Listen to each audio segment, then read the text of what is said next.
नमस्कार दोस्तों। भारत के बीचों बीच मालवा की पठारें हैं और उन पठारों से निकलती हैं नदियाँ। इन्हीं नदियों में से एक छोटी सी नदी है जिसे हम नेवज के नाम से जानते हैं, जो कि राजगढ़ में बहती है।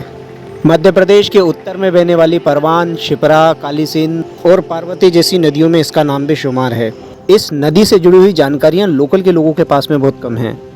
ये नदी कितनी बड़ी है, इसका उद्गम स्थल कहाँ है, कहाँ पे जाकर ये समाप्त होती है, कौन कौन सी परियोजनाएं इस नदी के ऊपर चलती हैं, ऐसी ज़रूरी जानकारियां लोगों के पास में बहुत कम या बहुत थोड़ी ही हैं। कई लोगों ने इस वीडियो को बनाने के लिए मुझे रिकमेंड किया था ताकि अपने क्षेत्र से जुड़ी बेसिक सी जानकारी जो है वो सभी लोगों को मिल सके।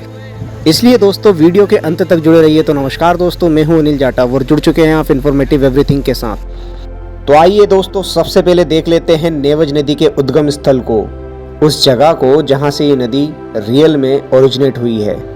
ये है सीहोर जिला और तहसील है आष्ठा और इस जगह का नाम है बिलपान।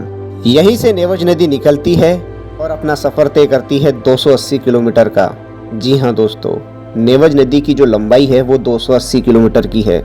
ये उत्तरी मध्य प्रदेश के कुछ जिलों में बहती हुई राजस्थान में एंटर कर जाती है। एक बार फिर से मैं आपको जगह का नाम बता देता हूँ। ये सीहोर जिले के आष्ठा तहसील के 35 किलोमीटर दूर बसा हुआ एक गाँव है जिसको बिलपान के नाम से जाना जाता है। इस जगह की सबसे खास बात यह है कि यहाँ पर पूर्व मध्यकालीन मूर्तियाँ मिली हैं। ये विंध्याचल की पहाड़ियाँ हैं जहाँ पर परमार कालीन मूर्तियाँ मिली हैं।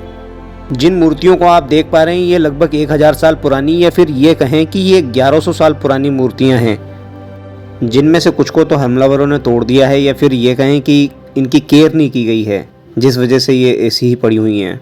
असल में ये जो जगह है वो सीहोर और देवास जिले की बॉर्डर पर है, इसलिए यहाँ पर इतनी ज़्यादा देख रेख नहीं है।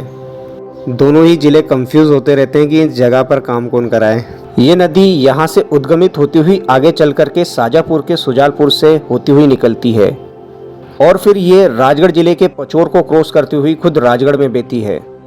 फिर ये मध्य प्रदेश के खजाला को क्रॉस करती हुई राजस्थान में एंट्री मारती है। इसके बाद आप मानचित्र में देख पा रहे हैं कि जो शिप्रा है वो काली सिंध से मिल गई और नेवज आगे चल कर के राजस्थान में परवान नदी से मिल गई। इसी मानचित्र में आप पार्वती नदी को भी देख पा रहे हैं, ये भी राजस्थान में एंट्री मार रही है। तो इस मानचित्र की मदद से एक बात तो शीशे की तरह साफ है कि जितनी भी ये उत्तर पश्चिमी मध्य प्रदेश वाली नदियां हैं ये आगे चलकर राजस्थान में एंट्री मारती हैं और ये चंबल से ही मिलती हैं। मतलब ये मिलती चंबल से ही हैं। चंबल आगे जाकर यमुना से मिलती है और यमुना मिलती है गंगा से, और गंगा बंगाल की खाड़ी में जाकर ठंडी होती है और मिल जाती है गंगा सागर में। तो जैसे कि मैं पहले ही बता चुका हूँ कि परवान नदी से मिलते मिलते इसकी जो लंबाई है वो 280 किलोमीटर तक की होती है। आप लोगों की जानकारी के लिए एक और बात मैं बता देता हूँ कि नदियाँ 1 सदी या 2 सदी पुरानी नहीं होती, ये करोड़ों साल पुरानी होती हैं। जभी तो ये चट्टानों तक को काटती हुई आगे बढ़ती हैं। देखिए, प्राकृतिक रूप से कोई भी नदी गंदी नहीं होती, वो तो हम इंसानों की वजह से ही ये नदियाँ गंदी हो गई हैं। समय समय पर इनकी सफाई किया जाना भी ज़रूरी होता है।